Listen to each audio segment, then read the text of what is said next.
What's up, YouTube? This is the Memphis XLR8 coming at you live from outer space. Now, with the release of Duelist Saga and the soon-to-be release of Collector Set 2017, a whole new wave of cards for a set everybody's been clamoring for is now available for your dueling pleasure. That set being the Numbers. Powerful Exceed monsters that kickstarted the Yu-Gi-Oh! Zexal era. Ranging from numbers 1 to 100, each of these monsters brings its own unique flavor to the game, and I think it's just about time that we look at each and every one of them. In this little series that I'm going to be doing, we're going to go one by one, and we're going to see what the number is, what it does, and how relevant that card is in the current meta game. Now, granted, I'm not exactly what you'd call a meta player, but I've played against a lot of meta players before, so I kind of got an idea what I'm talking about. But feel free to comment in the comments if I'm just full of shit. So, let's begin, shall we? So starting off our list strong, we've got number 1, Infection Buzz King. He's a dark, fiend-type monster with 3,000 attack and 2,500 defense. He requires 3 level 8 monsters in order to exceed summon. His effect is, when this card is exceed summoned, you select 1 card in your opponent's extra deck and send it to the graveyard. Once per turn, you can attach 1 number monster in your opponent's graveyard to this card as an exceed material. And once per turn, you can detach 1 material from this card to destroy 1 card of your opponent's. And if it was a monster, you deal damage equal to its attack on the field. Also, this card cannot be destroyed in battle except with other numbers. So yeah, number 1 is actually pretty good. Its effect to search out your opponent's extra deck once it exceeds summoned is actually pretty disruptive, and luckily its effect isn't limited to just searching out numbers. I mean, you can search out any extra deck monster. And its effect to destroy 1 card of your opponent's every turn, be it monster, spell, trap, can also be pretty disruptive. And while he's kind of hard to summon with 3 level 8s, I'm sure there's a few engines that can do that just fine. Now, as for his relevance in the meta these days, there is none, sadly. For, you see, number 1 is currently stuck as an anime-only card. But just the fact that it exists means that I'm sure one of these days we're going to see decks using this card all the time. So next on our list, we've got number 2, Ninja Shadow Mosquito. He's a wind insect type monster with 0 attack and 0 defense, who requires 3 level 2 monsters to summon. His effect is, when this card is targeted for an attack, you can use one of the following effects.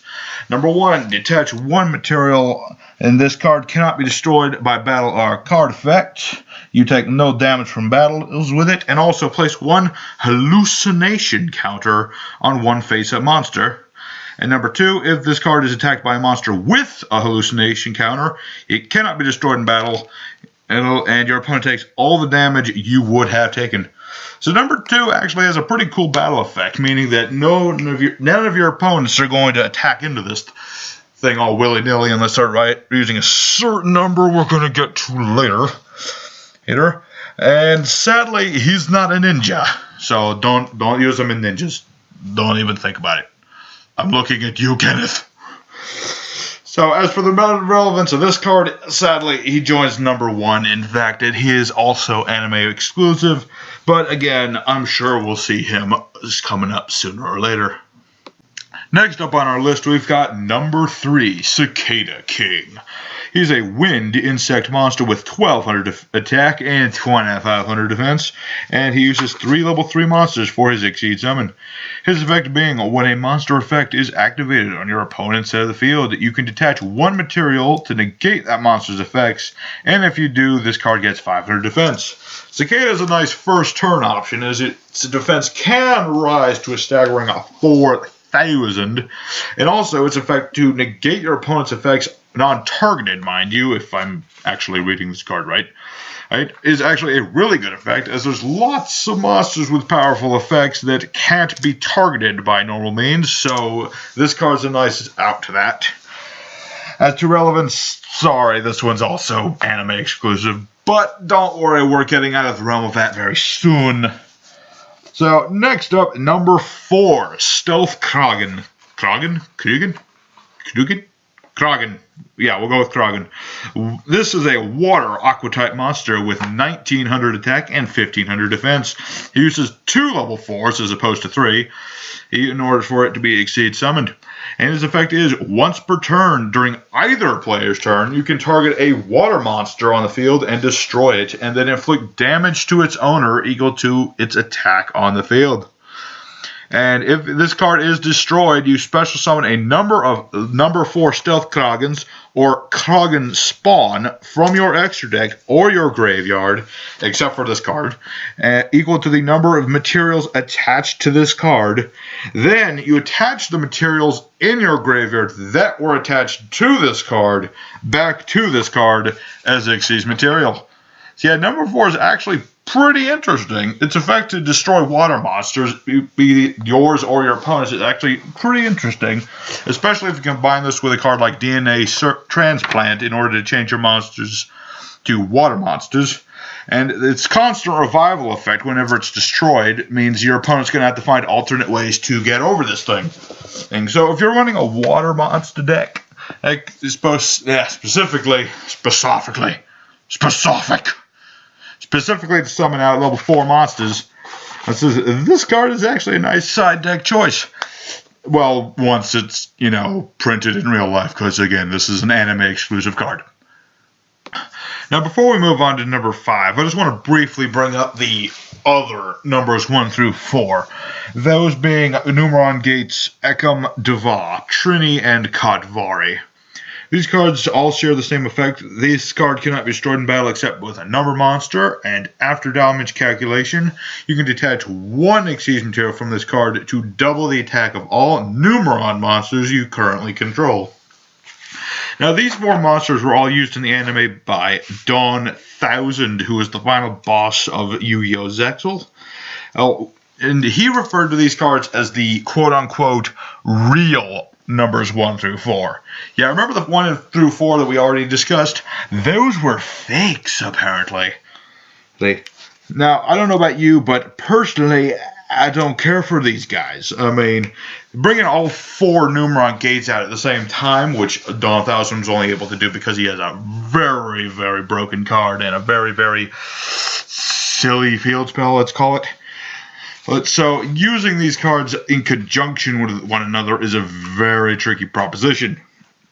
However, if by some miracle, and I use the term miracle very literally because that's what you need to bring out all 4 of these cards, if you can bring all 4 of these out at the same time and use their effects, their damage output is actually fairly good, because even though all these monsters start out at 1,000 attack points, if you keep doubling that, their attack will skyrocket very quickly.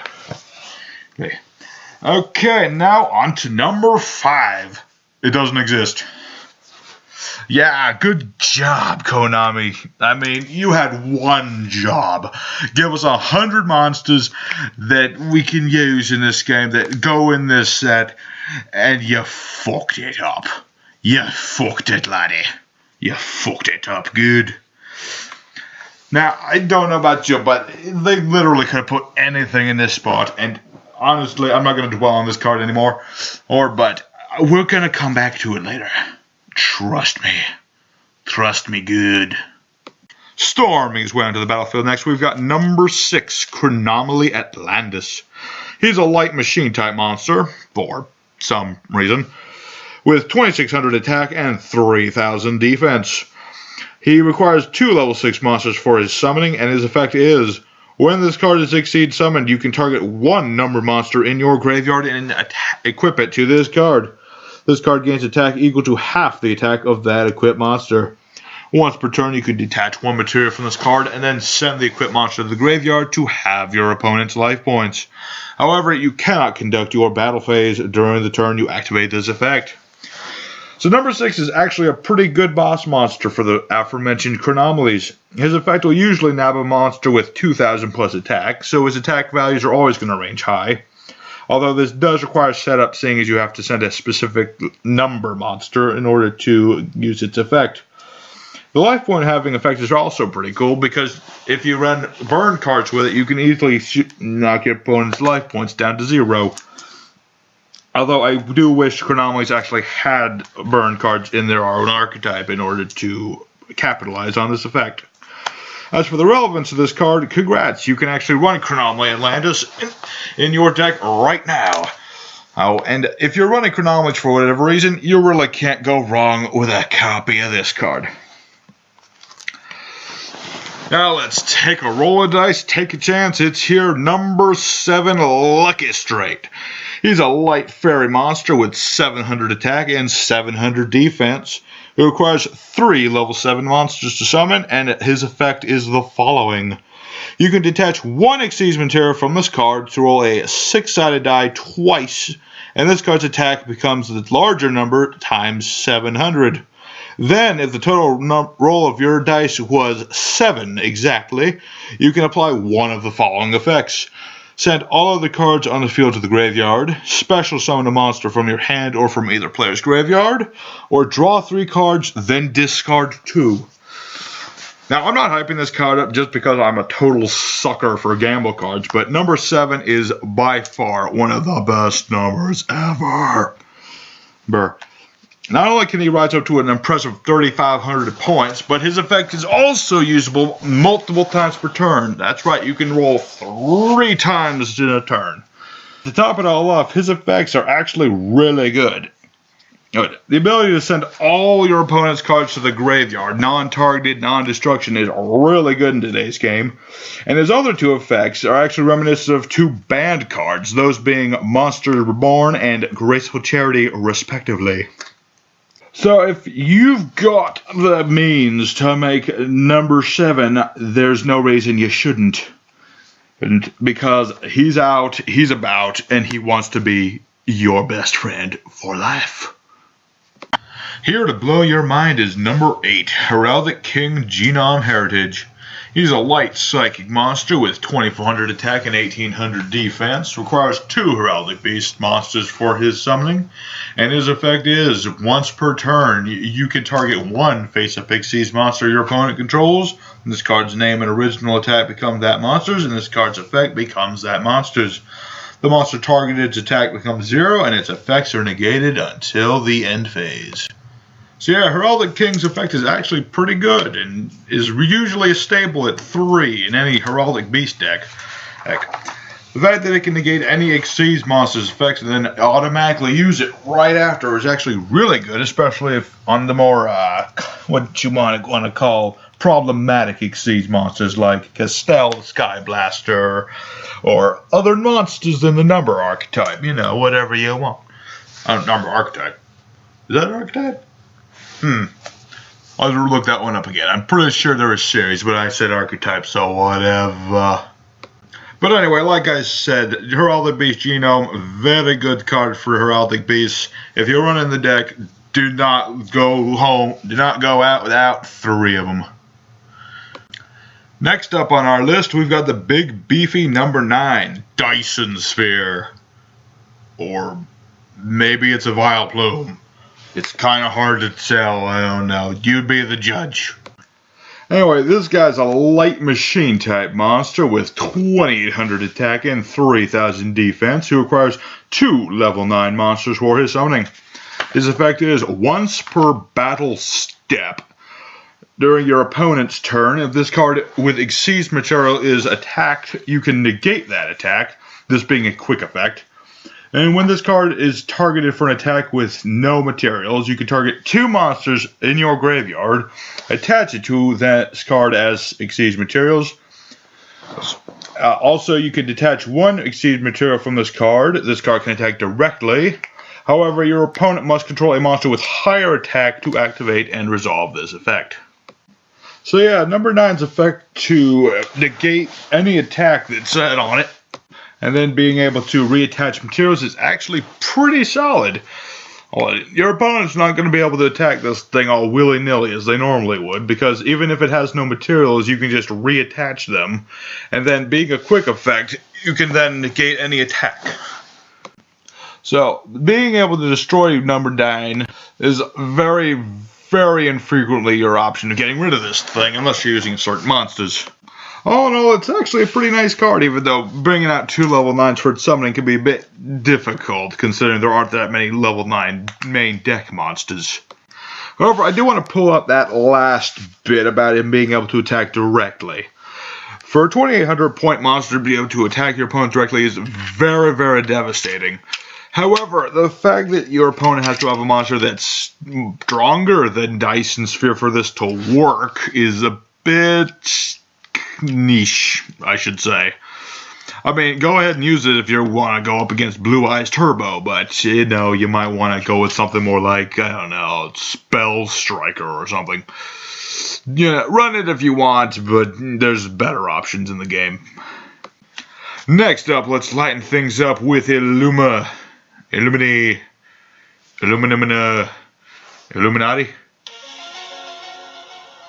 Number 10, Illuminate. He's a light attribute warrior with 2400 attack and defense, requires 3 level 4 monsters, and once per turn you can detach 1 material to send 1 card from your hand to the graveyard, and if you do, draw 1 card. So yeah, now we got number 10, and this guy's a bit of a stinker.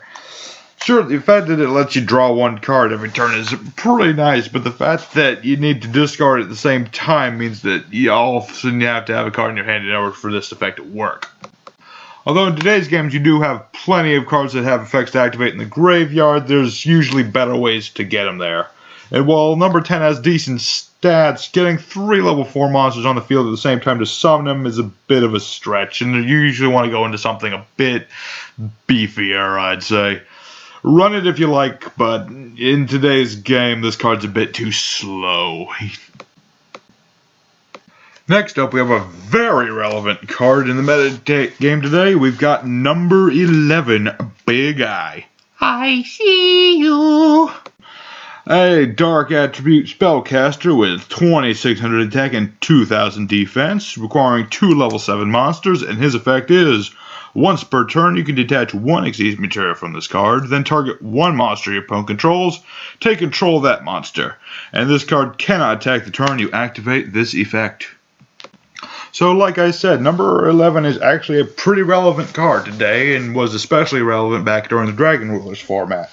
The fact that they can take control of any opponent's monster is really good, but although it can't attack, it's usually not a big deal. And it's absolutely hilarious when you steal a Big Eye with a Big Eye. So if you can make a level 7 just like number 7, you should definitely run this card. Oh, and did you know he shares his name with an old card called Big Eye? Great naming convention, Konami. Good job.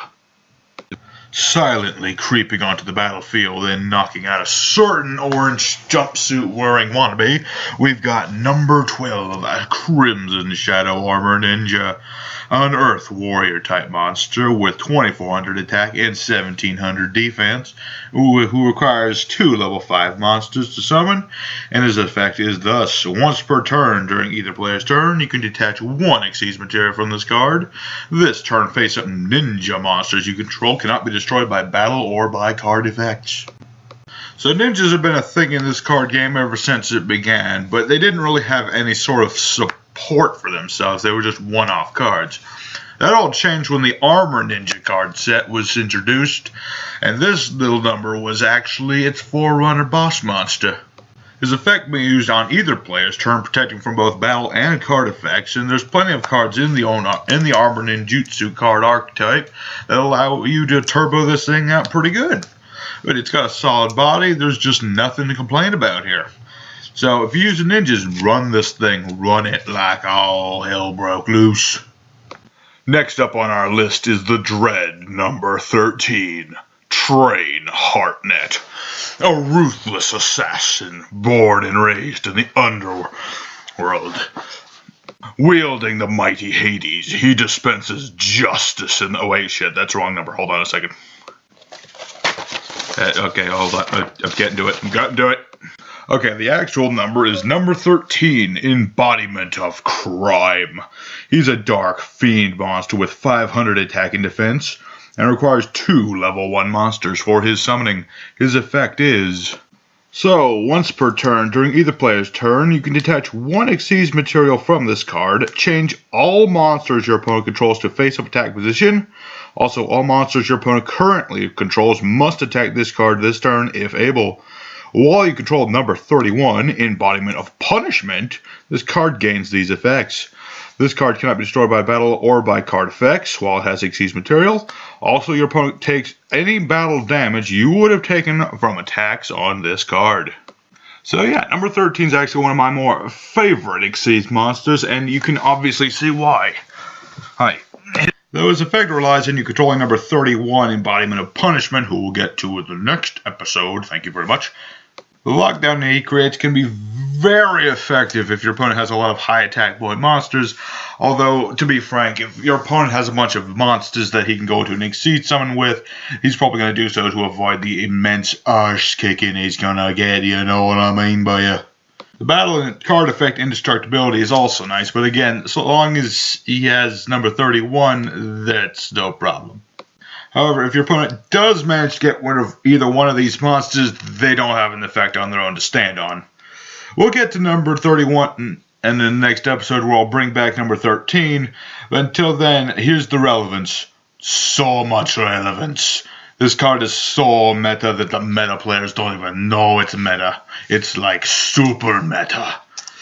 Now, what kind of deck you'd run this in? I'll tell you what you run it in. You put it in Karibo, and then you just curb stomp everybody. I'm sorry, just, you know, run it good. Howling in at number 14, we've got Greedy Sarmea, or as I like to call him, Mega Puppy. He's a dark beast type monster with 2500 attack and 1500 defense, requires 2 level 5 monsters, and has the following effect. Your opponent takes all effect damage you would have taken from their card effects instead.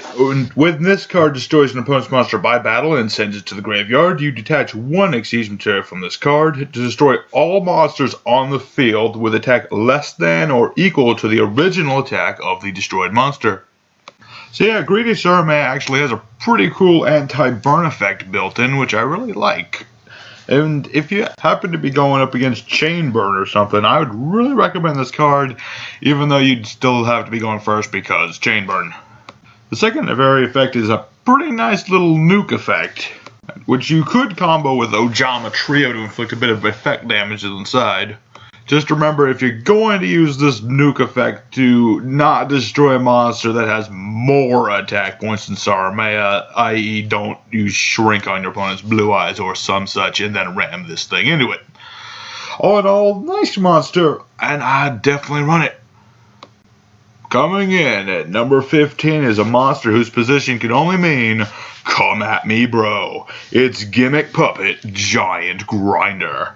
He's a dark machine monster with 1500 attack and 2500 defense and requires 2 level 8 monsters. And he has the following effect. So up to twice per turn during your main phase 1, you can detach one Xyz material from this card to target one special summon monster your opponent controls, destroy it, and if it was an Xyz monster, inflict damage equal to its original attack. So yeah, number 15 is actually a very relevant card in the Gimmick Puppetry archetype, let's call it that, why not? It's one of the more early anti-Xyz monsters, as its effect is kinda geared towards blowing them up, as you can imagine. And the only reason it has that up to twice per turn is because there's kind of a few ways that you can put more materials on this thing. So overall, a fantastic rank 8 monster, ache. So much ache! A fantastic rank 8 monster, and you really can't play Gimmick Puppets without it. Run at least 2, maybe 3, and you'll do just fine. Gracing us with his presence is number 16, Shockmaster, a light fairy type monster with 2300 attack and 1600 defense, requiring 3 level 4 monsters, and has the following effect. Once per turn, you can detach one material from this card to declare one card type being spell, trap, or monster. That type of card being a spell trap cannot be activated, or if it's a monster, it cannot activate its effects until the end of the opponent's next turn. So yeah, number 16 is actually a really powerful rank 4 monster that can lock your opponent out of any card effect for an entire turn. Granted, this also locks you out of card effects, but if you have your board set up right, this isn't usually a problem. All in all, a fantastic card if we can ignore its relevance.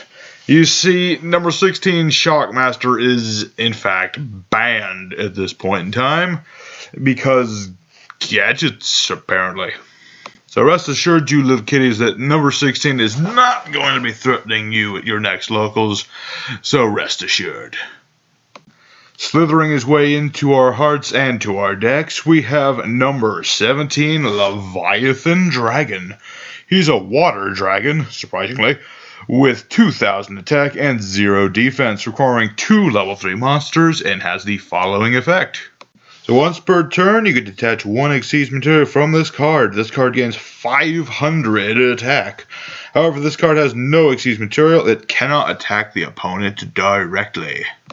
So yeah, number 17 is actually a neat little monster. Certainly suffers a bit from the age of this card. This is in fact one of the first numbers that actually got released. And while it's mostly fallen out of relevance nowadays because there's better rank 3 monsters to go into, honestly, I can't hate Leviathan Dragon. He's just got some nice artwork and just this place in my heart. You know, I can't hate him. So, Leviathan Dragon, you will always be there for us. My man. Coming in at number 18, we've got Heraldry Patriarch, a light psychic type monster with 2200 attack and defense and requiring 2 level 4 monsters. He possesses the following effect. Once per chain, interesting, during either player's turn, if 2 or more monsters with the same name are on the field, you can detach 1 Xyz material from this card. Choose 1 monster among those with the same name and destroy all other monsters with that name. While this card remains face-up on the field, your opponent cannot summon monsters with the same name as any of the monster or monsters chosen for this card's effect. If this card is sent to the graveyard, you can send 2 Heraldic Beast monsters from your deck to the graveyard.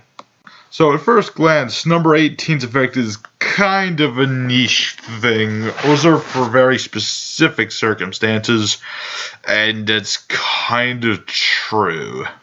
However, this card does have a place in some mirror matches, as you would be able to negate an opponent's card if you controlled that same card. It's a bit situational, but Heraldry Patriarch might be useful in some certain situations. And while this guy does belong to the Heraldic Beast archetype, you're usually going to go for number 8 before you go for this guy. Here to chill you to the bone is number 19, Freezerdon. He is a water dinosaur monster with 2,000 attack and 2,500 defense, requires 2 level 5 monsters, and once per turn, if an Xyz monster would activate an effect by detaching 1 or more materials, you can detach 1 material from this card instead of one of its own. So, exactly what is this card for? I mean, don't get me wrong, when your monsters run out of Xyz material, you're going to want more to activate their effects. However, bringing out another monster in order to use your monster's effects that are already on the field is not usually the way to go.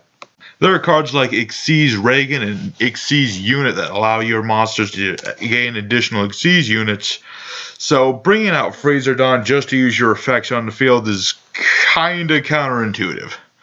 But hey, I heard dinosaurs are taking over the meta, so I'm sure they're using this card like nobody's business. Putting the fab back into fabulous, we have number 20, Giga Brilliant. He's a light insect monster with 1,800 attack and defense, requires 2 level 3 monsters, and once per turn you can detach a material to increase the attack of all the monsters you currently control by 300. That's it. That's what the card says. Yeah, sadly, just like numbers 10 and 17, number 20's effect is pretty dated at this point in the game. If you can somehow manage to turbo out 3 of these, you might get a decent boost, provided, of course, that you keep them alive for an entire turn. Run only if you can appreciate their sweet aesthetic choices just like I do. Coming on down from the cold north, we've got number 21, Frozen Lady Justice. She's a water aqua monster with 500 attack and defense, requires 2 level 6 monsters, and her effect is... You can also exceed summon this card by detaching 1 Xyz material from a rank 5 Xyz monster you control, then using that Xyz monster as the Xyz material. The Xyz materials attached to that monster also become the Xyz materials on this card. Okay, so that's what Freezer Dun's for. This card gains 1000 attack for each Xyz material attached to it, and once per turn you can detach 1 Xyz material from this card to destroy all defense position monsters your opponent controls. So yeah, number 21 has this really cool re-overlay effect that really makes it easy to bring it out. So if you got a level 5, rank 5 Xyz monster that's had its effects negated, you can just re-overlay on top of that to bring this baby out. She's usually going to come out at 2500, which isn't the highest attack, but really we have to figure we're going to focus on her secondary effect. Like, the ability to destroy your opponent's defensive monsters is really handy, especially considering all the monsters they can be put in defense mode. They can just not die. You know what I'm talking about. You know. So if your deck can make a rank 5 or rank 6 monster, and you're worried about all those pesky defensive monsters, go ahead and side in Frozen Lady Justice. You know you wanna. Breaking down the door and taking out everybody in the room with him is number 22, Zombie Stein. A dark zombie monster with 4500 attack and 1000 defense, requiring 2 level 8 dark monsters and possessing the following effect.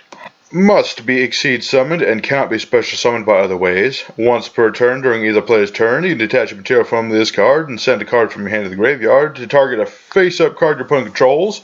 Change this guy to defense position, and if you do, that face-up card has its effects negated until the end of the turn.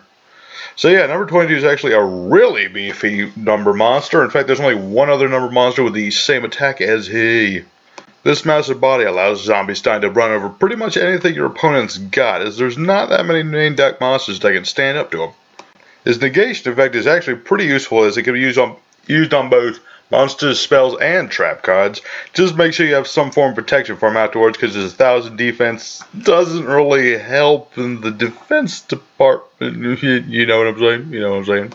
As for using this thing, try running it in a gimmick puppet deck alongside a giant grinder. And that deck's all about the rank 8 Exceed summoning, and they're all dark monsters to begin with, so he fits in right quick.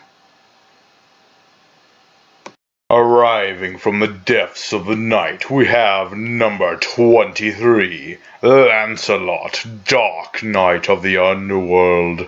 He's a dark zombie monster with 2000 attack and 1500 defense, requiring 2 level 8 monsters. And his effect is, this card can attack your opponent's life points directly while it has Xyz material. When this card inflicts battle damage, you can target a face-up monster the opponent controls and then destroy it. And once per turn during either player's turn, when a spell, trap, or another monster's effect is activated, you detach 1 material from this card to negate the activation. So yeah, fun little story before we get into the effect of this card. Actually, I had a friend years ago who actually wanted to make a vampire deck. So after the new vampire support came out eventually, I helped him make it, and I put this number 23 in there, and he actually kicked my butt with it a few times. But then when I came back to make this list, I actually found the card, and then I realized I had never realized that this card was a number in the first place. So, stupid me, I suppose. Anyway, enough about old stories. Let's go talk about how great number 23 is.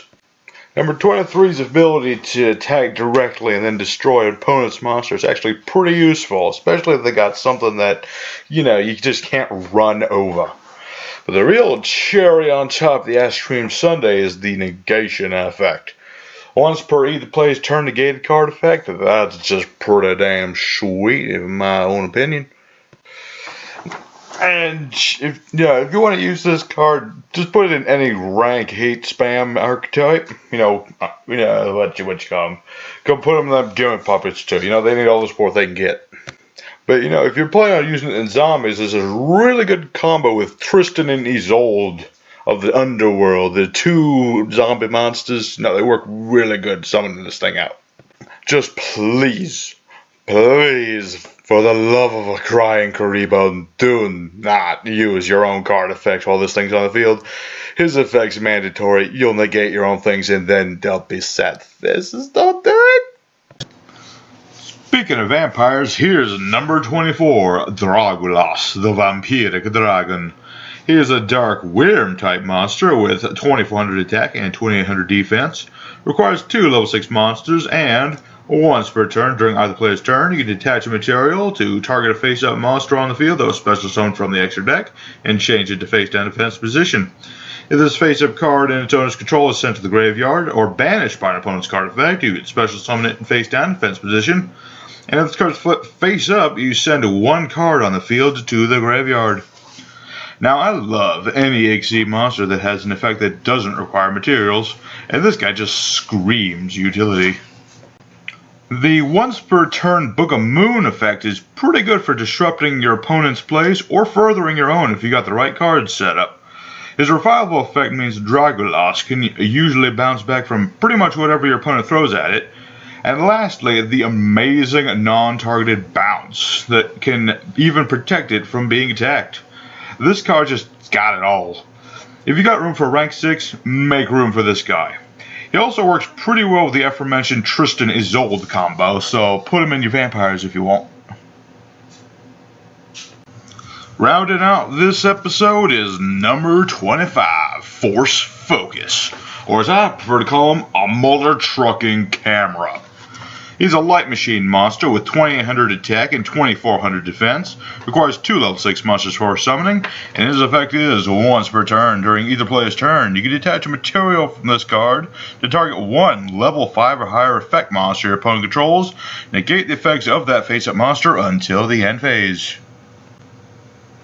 So yeah, Force Focus is actually a really big rank 6 monster. His quick effect can negate some of the more troublesome boss monsters in the game. His light attribute gives him access to things like Honest, and machine typing gives him limiter removal. So attack's never really a problem for this guy. However, let's take a look at that effect one more time. Target a level 5 or higher effect monster. Level 5. So, Force Focus, one of the early gen Exceed monsters, has an effect that does not work on the Exceed monsters. The fuck? What is this? Was this the card meant to force an end to the fusion and synchro errors once and for all? Hey kiddies, use Exceeds right now or else Big Daddy Cameraman gonna negate all your shit. Just run it if you like cameras, I suppose. Thank y'all very much for watching. It's been a pleasure and quite a big learning experience. This really puts into perspective all the hard work and effort that all the other YouTubers put into making their stuff. So, yeah. Now, I'm new to YouTube, so I'm not going to start asking y'all for subscribers just yet. Unless of course, you actually want to subscribe. In that case, just go ahead. But, just leave me a comment. Let me know what y'all think of this here video I'm making. Also, I've got a couple questions to leave y'all with. Number 1, of the real numbers 1 to 4 and fake ones, which one would you want to see in the real game? And also, how do you use the numbers that have been on this list? Next episode, we are going to be covering numbers 26 to number 50. Starting with 2 numbers that do not exist. You know what? No, we're not going to do that to you guys. We already had to deal with all that shit with number 5, so you know what? This next episode might take a little while, life and lots and lots of editing. I'll tell you, lots of editing. But you know what? I'm going to draw my own numbers, damn it. I'm a man with a laptop and a freaking touchpad and a paint program. I'm going to draw my own numbers. So it'll mostly be about the effects, okay? So anyway, y'all get out of here and y'all go duel your hearts out with the cards you love. Bye-bye.